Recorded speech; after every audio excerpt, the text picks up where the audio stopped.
E aí, pessoal, tudo bem com vocês? Sejam bem-vindos a mais uma aula de Geografia para a segunda série.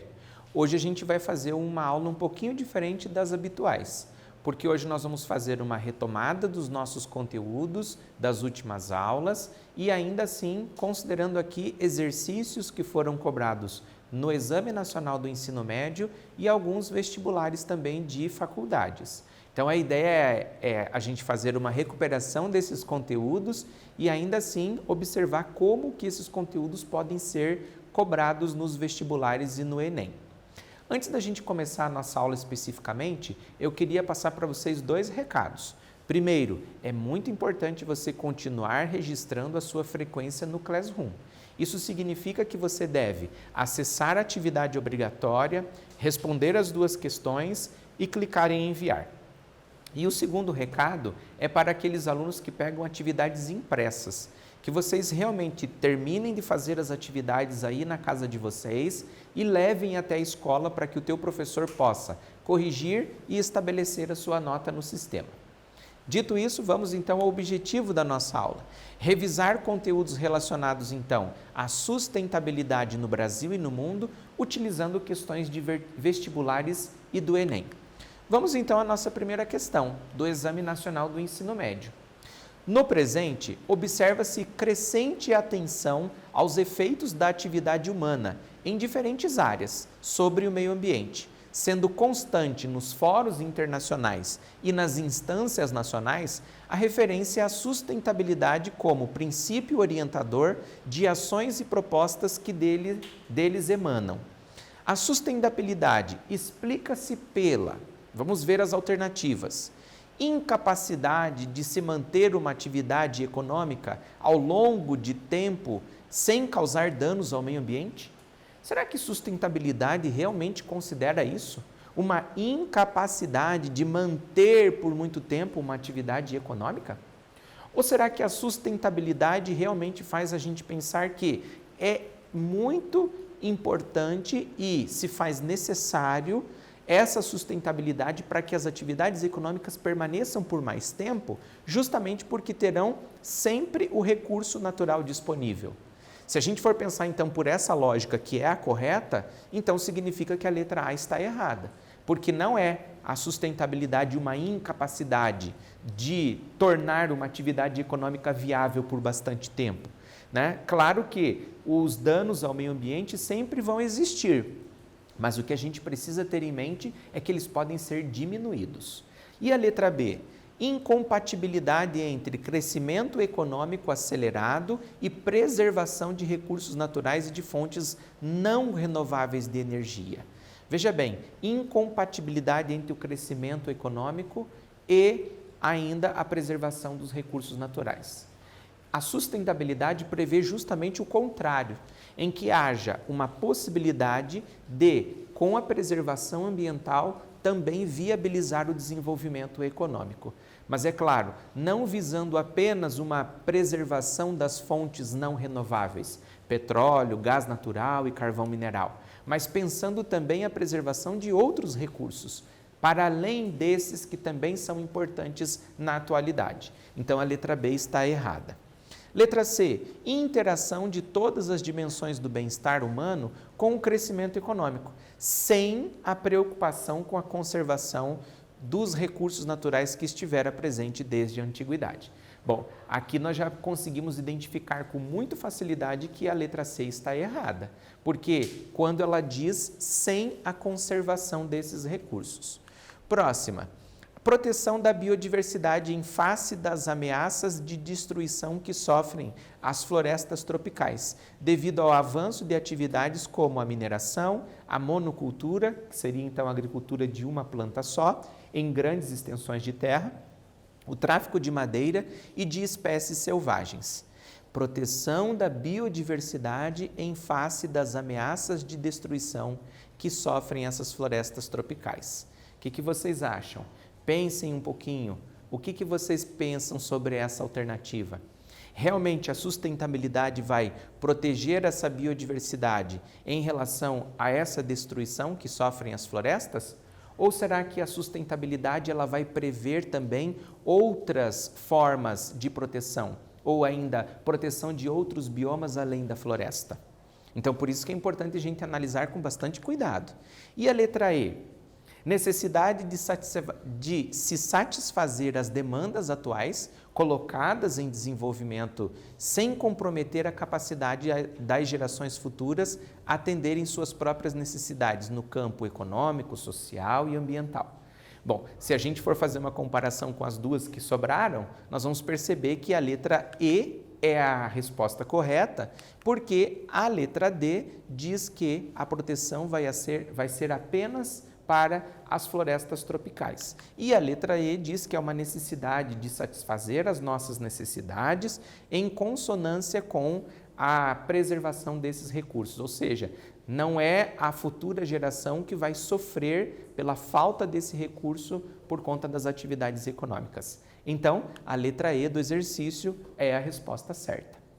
Vamos pensar aqui um exercício agora em que vocês também poderão ler com calma e tentar responder.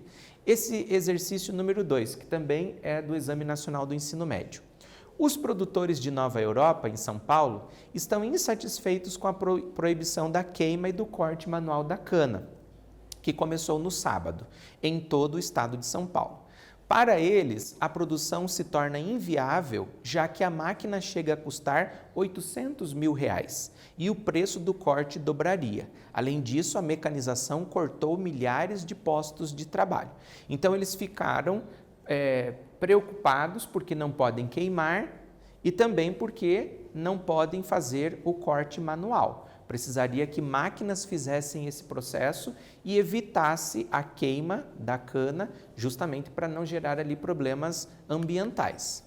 A proibição imposta aos produtores de cana tem como objetivo: letra A, restringir o fluxo migratório e o povoamento da região. Letra B, aumentar a lucratividade dos canaviais e do setor sucroenergético. Letra C, reduzir a emissão de poluentes e o agravamento dos problemas ambientais. Letra D, promover o desenvolvimento e a sustentabilidade da indústria intermediária. Ou letra E, estimular a qualificação e a promoção da mão de obra presente nos canaviais. Pense um pouquinho e anote a sua resposta correta.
E aí, pessoal, conseguiram anotar a resposta de vocês? A proibição era: não podia mais queimar a cana e também não podia fazer a colheita manual. Então, os produtores precisavam utilizar as máquinas no processo de produção. Qual era o objetivo com essa restrição? Bom, se a gente for observar aqui as alternativas, a letra C está de acordo com o que nós estávamos falando, né? Reduzir a emissão de poluentes por conta da queima e ainda o agravamento dos problemas ambientais, porque uma vez que há a queima dessa cana, também vai haver ali uma série de problemas gerados por conta disso. E a proibição do corte manual? Aqui não entra na resposta, mas a proibição do corte manual também é para preservar as pessoas, uma vez que adoecem nesse tipo de atividade econômica também. Bom, questão número 3. O volume de matéria-prima recuperado pela reciclagem do lixo está muito abaixo das necessidades da indústria. No entanto, mais que uma forma de responder ao aumento da demanda industrial por matérias-primas e energia, a reciclagem é uma forma de reintroduzir o lixo no processo industrial. Então, aqui nós temos um texto falando sobre essa reciclagem, o quanto isso é importante. Não apenas por simplesmente ter ali uma resposta à indústria, mas é também porque é possível reutilizar, reaproveitar esse material. A prática abordada no texto corresponde no contexto global a uma situação de sustentabilidade que, letra A, reduz o buraco na camada de ozônio nos distritos industriais. Letra B, ameniza os efeitos das chuvas ácidas nos polos petroquímicos. Letra C, diminui os efeitos da poluição atmosférica das indústrias siderúrgicas? Ou, letra D, diminui a possibilidade de formação de ilhas de calor nas áreas urbanas? Ou ainda, letra E, reduz a utilização de matérias-primas nas indústrias de bens de consumo? Para um pouquinho e pensa e anote a sua resposta correta.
E aí, pessoal, conseguiram anotar a resposta de vocês? Bom, analisando aqui as alternativas, a gente percebe que essa prática que foi abordada no texto, que é a prática da reciclagem e da utilização desse produto pela indústria, faz com que haja uma diminuição dos efeitos da poluição atmosférica nas indústrias siderúrgicas, uma vez que essas indústrias não precisarão trabalhar essa matéria-prima antes da sua utilização na própria indústria. Então, vai haver uma redução na emissão dessa poluição e, por isso, acaba fazendo com que o meio ambiente naquele local, de uma maneira geral, acaba se beneficiando. Vamos para a questão número 4. Uma parcela importante da água utilizada no Brasil destina-se ao consumo humano.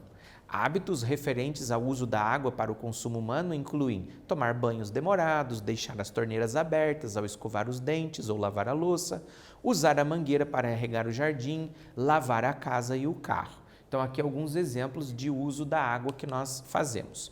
A repetição desses hábitos diários pode contribuir para o quê? Letra A, o aumento da disponibilidade de água para a região onde você mora e o custo da água. Letra B, a manutenção da disponibilidade de água para a região onde você mora e do custo da água. Letra C, a diminuição da disponibilidade de água para a região onde você mora e o custo da água. Ou ainda, letra D, o aumento da disponibilidade de água para a região onde você mora e a diminuição do custo da água. E a letra E, diminuição da disponibilidade de água para a região e o aumento do custo dessa água. Pare um pouquinho e pensa quanto que essas atividades humanas podem impactar na disponibilidade e no custo dessa água também aí na sua casa.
E aí, pessoal, conseguiram anotar a resposta correta? Pense que esses hábitos realmente são muito ruins, né?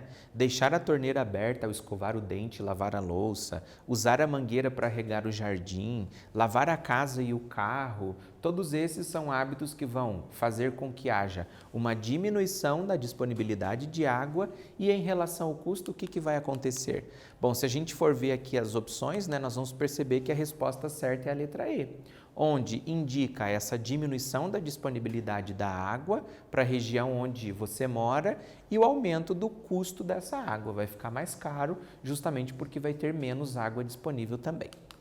Número 5, a nossa última questão. A expressão desenvolvimento sustentável é amplamente empregada para designar a preservação da natureza, com vistas à promoção de uma maior conscientização ambiental na sociedade. Esse termo designa-se especialmente, letra A interrupção das práticas econômicas para garantir, primeiramente, a conservação dos elementos naturais. Letra B, a manutenção do desenvolvimento econômico de modo a garantir a preservação da natureza e dos recursos naturais para gerações futuras. Letra C, a adoção de medidas de expansão das áreas naturais sobre as zonas de ocupação humana, de forma a reconstruir o império dos domínios da natureza. Letra D, ampliação das medidas socioeducativas para o uso consciente da natureza, de modo a garantir, sobretudo, o desenvolvimento econômico e urbano. Temos aí algumas alternativas, então, para que vocês possam pensar de acordo com a proposta do exercício e anotar a resposta correta. Pense um pouquinho, anote e logo conversamos.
E aí, pessoal, conseguiram pensar e anotar a resposta correta?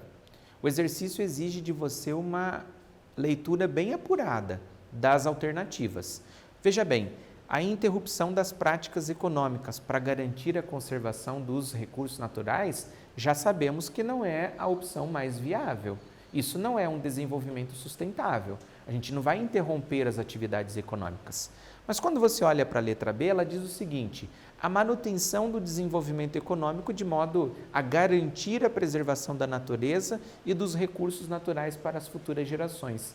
Isso está plenamente de acordo com o conceito de sustentabilidade, que nós já falamos isso em outros momentos e que agora, durante essa aula, a gente retomou. Então, a resposta certa do exercício é justamente essa alternativa, a letra B. Então, durante essa aula, nós percebemos as formas como as questões de sustentabilidade elas podem ser cobradas em vestibulares ou no Exame Nacional do Ensino Médio e fizemos também uma revisão dos conteúdos sobre o que nós falamos em aulas anteriores, das práticas sustentáveis no espaço urbano e o espaço rural. Eu agradeço a participação de cada um de vocês e até o nosso próximo encontro.